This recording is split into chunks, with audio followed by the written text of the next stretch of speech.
नमस्कार दोस्तों, जागृति ऑनलाइन क्लासेज में आपका स्वागत है। आज हम मैथ की क्लास के अंदर यहाँ रीड प्रीवियस ईयर के क्वेश्चन पेपर सोल्व कर रहे हैं। आइए सोल्व की शुरुआत करते हैं। आज का पहला प्रश्न ये रहा। क्वेश्चन हमारे पास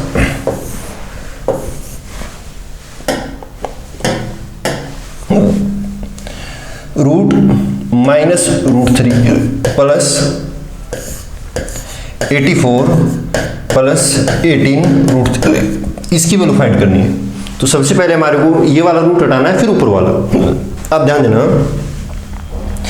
यदि कभी भी ऐसा प्रश्न आए जिसका सोल्व करना हो, रूट हटाना हो, तो ये किसका निशान है बीच में? प्लस का। तो प्लस का निशान तो बीच में आएगा, तो इसका मतलब ये a प्लस बी की होल स्क्वायर है। और माइनस का निशान बीच में आएगा, इसका मतलब क्या है? ये a माइनस बी की होल स्क्वायर है। आइए करते हैं। अब देखो, ये प्लस का निशान है, किस होल स्क्वायर है ये? तो आप बताओ जी, a प्लस बी की होल स्क्वायर है। और a प्लस बी की होल स्क्वायर क्या होती है? a square plus B square और प्लस क्या होती है? 2ab होती है। तो ध्यान दो, 84 प्लस 18 रूट 3, इसको यदि सोल्व करें, इसका रूट निकालें, तो ये क्या बनेगा? इसको लिख सकते हैं हम 2 गुणा 9 गुणा रूट 3। तो ये हमारे पास 9 है, ये 9, ये a है और ये क्या है? b।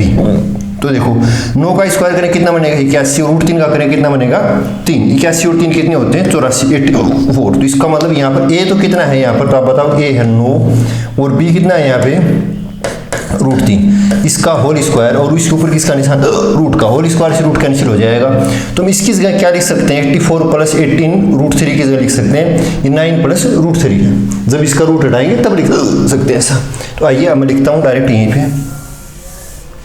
देखो, रूट का निशान लगाओ, माइनस का रूट 3 प्लस ये बना था हमारे पास 9 प्लस रूट 3। तो ये प्लस का रूट 3, ये माइनस का कैंसिल हो गया। और 9 का वर्गमूल कितना होता है? 3। तो इस क्वेश्चन का आंसर कितना आएगा? 3। क्लियर है सबको? आ जाओ जी, क्वेश्चन नंबर 2 पे चलते हैं। ये रहा क्वेश्चन नंबर 2। अब ध्यान देना, यहाँ पर है 4 की पावर 97 माइनस 4 की पावर 96 प्लस 4 की पावर 95 और इक्वल टू है k 4 की पावर 95। और यहाँ पर अपने को वैल्यू बतानी है, वो बतानी है कि k किसके बराबर होगा। ये अपने पास ऑप्शन है। तो अब ध्यान दो, इसमें से मैं क्या कॉमन ले सकता हूँ? तो आप बोलोगे 4 की पावर 95 कॉमन ले लो। तो 4 की पावर 95 कॉमन ले लिया, तो अंदर कितना बचा? 4 का स्क्वायर 16 माइनस 96 में 95 पावर बाहर गई, अंदर 4 की पावर 1 बची। और 4 की पावर 1 कितनी होती है? 4। 95 पावर एज इट इज बाहर है, तो यहाँ पर कितना बचेगा? 1। कई बच्चे 0 कर देते हैं, 0 नहीं बचेगा, कितना बचेगा? 1 बराबर है k की पावर, यहाँ पर है 4 की पावर 95। तो इससे कैंसिल हो जाएगा। तो k बराबर कितना? 16। इसको सोल्व करें कितना बचेगा हमारे पास? 13। तो इसका आंसर कौन सा होगा? सी वाला। क्लियर? इतनी सी बात सबको। आ जाओ जी, अब क्वेश्चन नंबर 3 की बात करते हैं। ये रहा हमारे पास क्वेश्चन नंबर 3। क्वेश्चन नंबर 3 क्या बोल रहा है? 5a square plus 15a minus 6b minus 2ab is equal to. तो इसके फैक्टर करके दे रखे हैं। तो हमारे को कैसे सोचना है कि इन फैक्टर की यदि मल्टीप्लाई करेंगे तो हमारे पास ये वाला आना चाहिए। ना, इतनी सी बात। तो आ जाओ, अब ध्यान दो, देखो ये सारे के सारे फैक्टर है इसके सेम है, लेकिन डिफरेंस सिर्फ एक ही बात का है कि कहीं प्लस है और कहीं क्या है? माइनस। तो अब इसकी डायरेक्ट गुणा करके देखो, गुणा को बीच में इंटरचेंज कर लेंगे, कोई दिक्कत की बात नहीं। अब मान लो कि मैंने ना पहला ऑप्शन ले लिया कि 5a प्लस 2b और इसकी गुणा करनी है अपने को a प्लस 3 के साथ। तो देखो, इसके ऊपर है ना, या कहीं ना कहीं माइनस आ रहा है, तो प्लस प्लस कभी भी माइनस नहीं बना सकता। तो मतलब एक ना एक चीज तो माइनस की आनी चाहिए यहाँ पर। तो मैंने अभी ऊपर वाला ये वाला माइनस का ले लिया।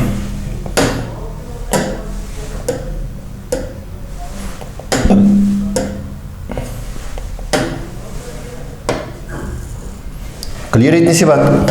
यहाँ किसका निशान लगा दिया? माइनस का। गुणा करें इसके, तो ये बनेगी 5a square minus 2ab plus बनेगा ये 15a और माइनस बनेगा ये क्या बनेगा? माइनस 6b बनेगा। तो देखो, ये गुणा सेम टू सेम आ रही है। तो इसको हम ये भी लिख सकते हैं कि 5a square plus 15a minus 6b और माइनस 2ab। क्लियर? इतनी सी बात। अब सेम एज इट इज गुणा आ रही है, तो कौन सी फैक्टर से बने? देखो, 5a माइनस 2b और a प्लस 3 की गुणा ही आ रही है। तो 5a माइनस 2b और a प्लस 3, तो कौन सा ऑप्शन है भैया? डी वाला ऑप्शन इसका आंसर। क्लियर? इतनी सी बात सबको। आ जाओ जी, अब नेक्स्ट क्वेश्चन की बात करते हैं।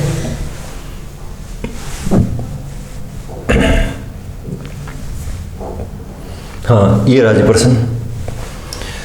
प्रश्न हमारे पास 1/, ये यहाँ पर है घनमूल का निशान ऐसा, और ये है 8/1000 और प्लस यहाँ पर है अपने पास 192/3 और इसके ये क्या है घनमूल निकाला है क्यूब रूट। अब ध्यान दो, 1 का तो 1 रहेगा बटे 8 का घनमूल निकालें कितना बनेगा 2, और 10 का निकालें तो 10 का घनमूल कितना बनेगा 10, लेकिन 10 घूम के कहाँ चला जाएगा ऊपर, तो यहाँ 10 प्लस 3 से कैंसिल आउट करें 64 पे कैंसिल आउट होगा, और 64 का घनमूल कितना होता है भाई 4 होता है। 2 से कैंसिल आउट करें 5, और 5 को 4 को जोड़े कितना बनेगा 9, तो इस क्वेश्चन का आंसर कितना आएगा। बहुत इजी क्वेश्चन पूछे गए हैं बच्चों वाले। ठीक है, आ जाओ जी अगले क्वेश्चन की बात करते हैं।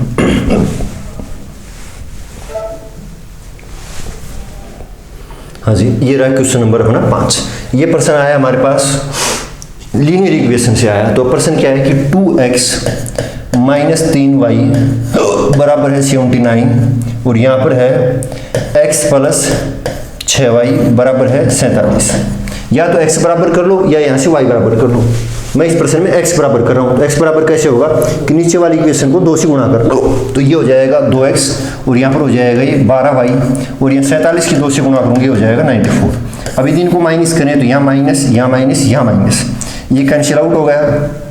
यहाँ माइनस का 15y, और 94 में से 79 घटाए तो माइनस का कितना बचेगा भाई 15। क्लियर इतनी सी बात। माइनस से माइनस कैंसिल आउट होगा, y इक्वल टू कितना बचा 15। अब y की वैल्यू को चाहे आप इक्वेशन इसमें पुट कर दो चाहे अगले में पुट कर दो। मैं 2 नंबर वाली में पुट कर रहा हूँ, तो 2 नंबर वाली इक्वेशन क्या आती है x प्लस 6y बराबर था हमारे पास 47। तो x प्लस 6 गुणा 1 बराबर 47, तो x बराबर कितना आ जाएगा, ये 6 उस हट जाएगा माइनस का, तो ये बचेगा 41। अपने पास x की वैल्यू आ गई और y की। अच्छा, तो y की वैल्यू कितनी आई यहाँ पे 1 आई है 1। ये 15 y बराबर 15 था, 15 से 15 कट गया तो y बराबर कितना आया था यहाँ से 1 आया था। तो अपन ने निकालना है यहाँ पे x माइनस वाई, तो x है अपने पास 41 और y कितना है 1, तो कितना बचेगा अपने पास 40। तो question number A, option number A इसका राइट आंसर होगा। क्लियर इतनी बात सबको। आ जाओ जी अगले क्वेश्चन के ऊपर चलते हैं।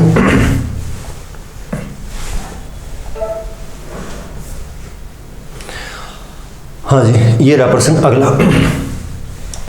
अगला क्वेश्चन हमारे पास कि 3x प्लस 5 का होल स्क्वायर माइनस 60x किसके बराबर होगा।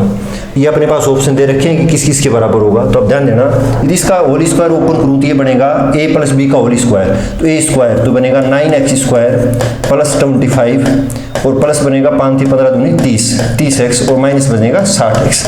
तो अब ये क्या बन जाएगा, इसको लिख सकते हैं अपन 9x स्क्वायर प्लस 25, और माइनस बचेगा भाई ये कितना 30x। तो अब ये किसका होल स्क्वायर है, तो 9 तो होता है 3 का, और यहाँ पर है ये क्या है, अब बताओ ये किसका होल स्क्वायर है, तो ये है 5 का, ये है 3x का होल स्क्वायर, और प्लस ये किसका बनेगा भाई, ये 5 का ही तो बनेगा, 5 का स्क्वायर कितना होता है 25, लेकिन यहाँ निशान माइनस का है तो ये a माइनस बी का बनेगा, तो यहाँ माइनस का निशान -5, और इसका क्या बनेगा होल स्क्वायर। जब इसका होल स्क्वायर अपन ओपन करेंगे तो ध्यान दो 3 का कितना बनेगा 9x स्क्वायर, 5 का कितना बनेगा 25, और -2ab, तो 2 कितना बनेगा 5, 5 दूनी 10 और 10 दिया 30। तो कौन सा ऑप्शन सही होगा इसका 3x - 5 का होल स्क्वायर, ये कौन सा ऑप्शन है इसका बी वाला। क्लियर होगा इतना सबका। आ जाओ जी अगले प्रश्न की बात करते हैं, क्वेश्चन नंबर 7 की। हाँ जी, ये रहा अपने पास अगला प्रश्न, ये अर्थमेटिक का प्रश्न है, परसेंटेज से आया हुआ। ये बोल रहा है कि 80 का कितना प्रतिशत 80 है, व्हाट परसेंटेज ऑफ 80 इज 80। तो ध्यान देना, इस प्रश्न में बहुत सारे बंदे गलती कर देते हैं, 64% इसका उत्तर लगा देते हैं, और वो गलत पढ़ने की वजह से ऐसा होता है। ठीक है, बोला 80 का मतलब होता है गुणा, तो x% किसके बराबर 80 के बराबर, तो x से x कट गया तो x बराबर कितना आएगा 100%। तो 80 का कितना प्रतिशत 80 है, तो आप बताओ 100% 80 है, ये कितना हमारे पास 100। कौन सा ऑप्शन सही होगा इसका डी वाला। ध्यान देना जी, कई बच्चे इसका 64 लिख देते हैं जल्दी जल्दी के अंदर, ठीक है, जो कि उत्तर क्या हो जाता है गलत हो जाता है। आ जाओ जी अगला प्रश्न करते हैं। हाँ जी, ये वाला प्रश्न ध्यान देना, एक टेलीविजन विक्रेता ने ₹96 की दर से 2 टेलीविजन बेचे, मतलब पहला भी 96 का बेचा और दूसरा भी 96 का बेचा। ठीक है, उनमें से एक टेलीविजन पर 20% का लाभ, दूसरे टेलीविजन पर 20% हानि हुई। पहले पे लाभ हो रहा है 20% का और दूसरे पर हानि हो रही है, मतलब जितने परसेंट लाभ है उतने परसेंट हानि है। तो इस सौदे में कितने प्रतिशत का लाभ अथवा हानि हुई। तो यदि लाभ और हानि बराबर हो रही है तो इसको जल्दी सोल्व कैसे होता है कि profit percentage multiply loss percentage. तो लॉस को मैं है ना माइनस से डिनोट करता हूँ और डिवाइड किससे करेंगे 100 से, कैंसिल आउट हो जाएगा। और माइनस का 4%, तो माइनस में है तो इसका उत्तर मतलब ये हानि को डिनोट कर रहा है, और प्लस में है तो इसको डिनोट कर रहा है लाभ को डिनोट कर रहा है। लेकिन ऐसा हम तभी कर सकते हैं जब विक्रय मूल्य बराबर हो और लाभ आने का प्रतिशत बराबर हो, नहीं तो नहीं कर सकते ऐसा। तो इस प्रश्न का कितना उत्तर आएगा, माइनस का 4%, और माइनस का 4% मतलब ये हानि को डिनोट कर रहा है। तो इस प्रश्न का उत्तर क्या होगा, सी वाला उत्तर होगा। आप चाहो तो इसको फ्रैक्शन से भी सोल्व कर सकते हो, लेकिन फ्रैक्शन से सोल्व करने में इसमें टाइम लगेगा, भिन्न बना के सोल्व करने में टाइम लगेगा। ठीक है, पेपर के हिसाब से ऐसा करना उचित रहेगा। डन है सबका इतना। आ जाओ जी नेक्स्ट क्वेश्चन की बात करते हैं। ये हमारे पास क्वेश्चन नंबर 9 आ गया।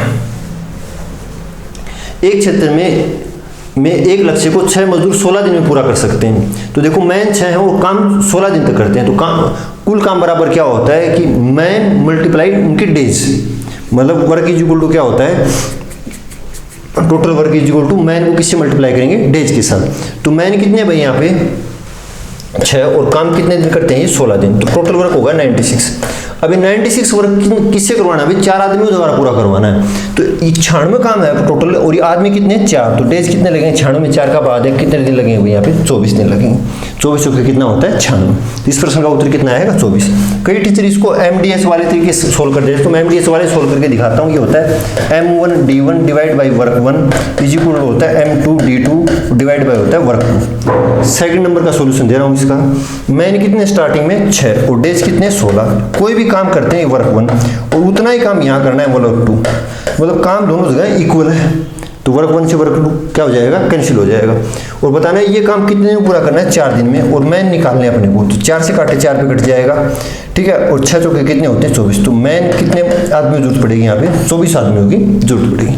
क्लियर हो भाई इतनी बात सबको। आ जाओ जी अगला प्रश्न करते हैं, इससे अगला। हाँ जी, ये प्रश्न किसका है, ये साधारण ब्याज का। किसी धन का 8% दर से 5 वर्ष में साधारण ब्याज 640 हो तो मूलधन क्या होगा। एक साल में 8% रेट मिलती है, एक साल में ब्याज मिलता है वो 8% मिलता है, तो 5 साल में कितना मिलेगा 40%।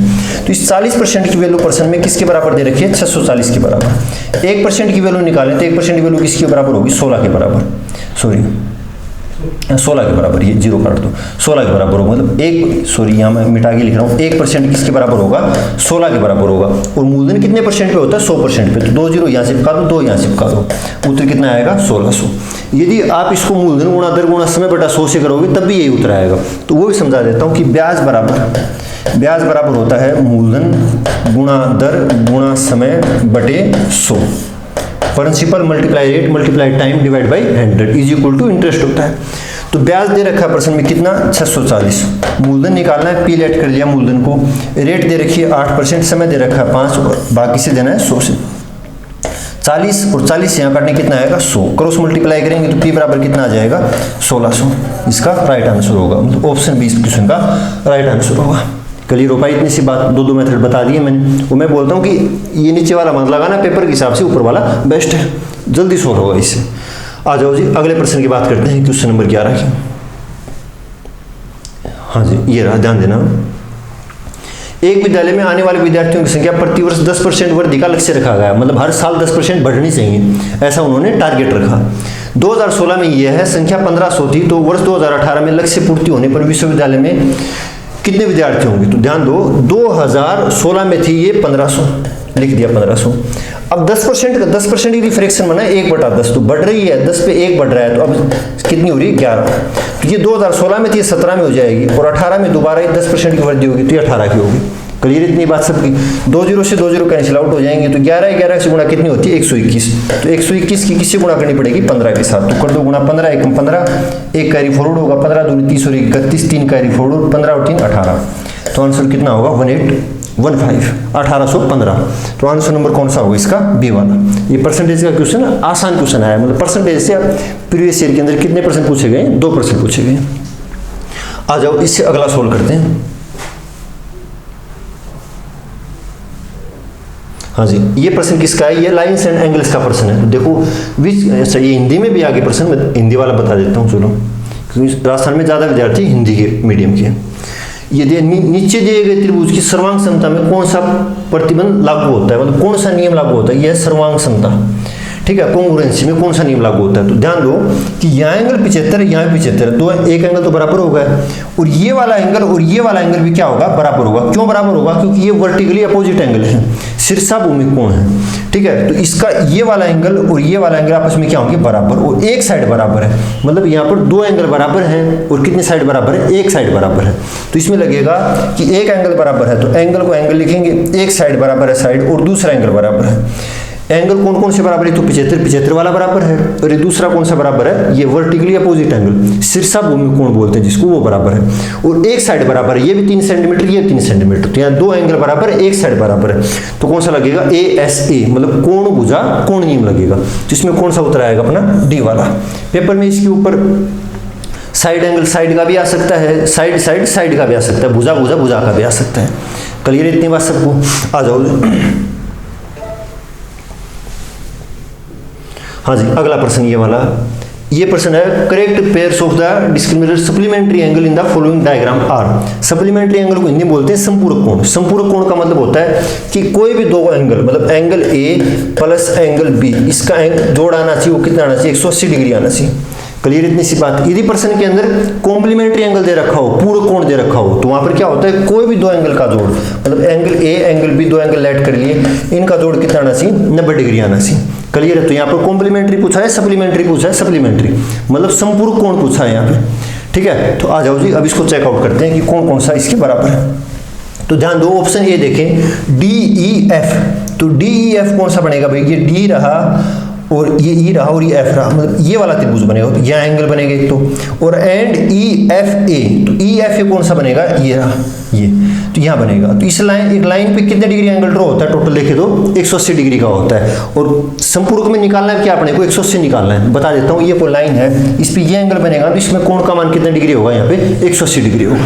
क्लियर इतनी सी बात। एंड का मतलब इन दोनों का जोड़ कितना आना चाहिए, 180 डिग्री आना चाहिए।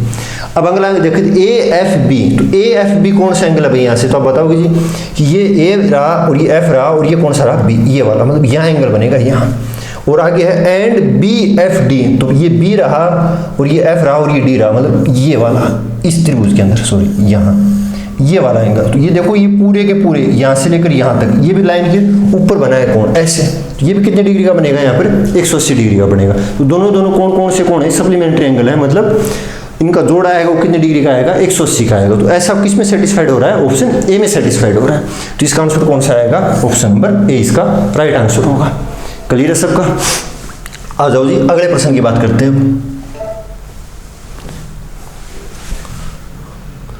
ये हिंदी में था, हिंदी में देखना हो यहाँ से सोल्व कर लेना। हाँ जी, यह प्रश्न आ गया। अब एक समलंब चतुर्भुज की दो समांतर भुजाएं, समलंब चतुर्भुज मतलब ट्रेपेजियम है ये, ठीक है, कि भुजाएं क्रमशः 10 व 16 सेंटीमीटर हैं। यदि समलंब चतुर्भुज का क्षेत्रफल 78 वर्ग सेंटीमीटर हो तो उसकी ऊंचाई क्या होगी। तो पहली बात, समांतर चतुर्भुज क्या होता है, तो मैंने एक चतुर्भुज बना दिया यहाँ पर, ये वाला, ठीक है, ये इसकी हाइट है, यहाँ पे इसका नाम डाल दो जी, ये A है, ये B है, ये C है, ये D है। इसमें क्या होता है कि AB पैरेलल होता है किसके, CD के। आमने ये वाली भुजा और ये वाली भुजा आपस में क्या होती है, पैरेलल, लेकिन ये वाली और ये वाली कभी पैरेलल नहीं होती। क्लियर इतनी सी बात। और ये वाली होती है, इसकी क्या होती है, हाइट होती है, ठीक है। तो इसमें भुजाएं दे रखी हैं, एक तो 10 दे रखी है, मैंने मान लिया कि 10 है, और नीचे वाली कितनी दे रखी है, 16। तो इसका एरिया निकालने का, क्षेत्रफल निकालने का फॉर्मूला क्या होता है, क्षेत्रफल बराबर होता है इसका एरिया बराबर होता है हाफ आमने सामने की इन भुजाओं का योग, मतलब किस किस का योग, AB और प्लस DC का योग, और गुणा किससे करनी होगी, यहाँ पे हाइट से, ऊंचाई से गुणा करनी होगी। तो ध्यान दो, क्षेत्रफल बराबर, क्षेत्रफल तो दे रखा है प्रश्न में, कितना दे रखा है, 78 बराबर 1/2 AB प्लस DC, मतलब 10 + 16 कितना बनेगा भैया, 26, और गुणा H भी दे रखा है प्रश्न में, कितना दे रखा है भाई यहाँ पे, H पूछा है, निकालना है H। तो 2 से कैंसिल करें कितना बनेगा, 13, और 13 से कैंसिल करें कितना बनेगा, 6। तो H बराबर हाइट बराबर कितना आएगा, 6। और आप चतुर्भुज पढ़ के जाना, पेपर में एक प्रश्न आने की पक्की पक्की संभावना है रीट के अंदर, ठीक है। आइए जी, अगला प्रश्न पढ़ते हैं। हाँ जी, ये प्रश्न है 2D का, सर्किल से है ये प्रश्न। 56 सेंटीमीटर व्यास वाले किसी वृत्त के आधे भाग की परिधि क्या होगी।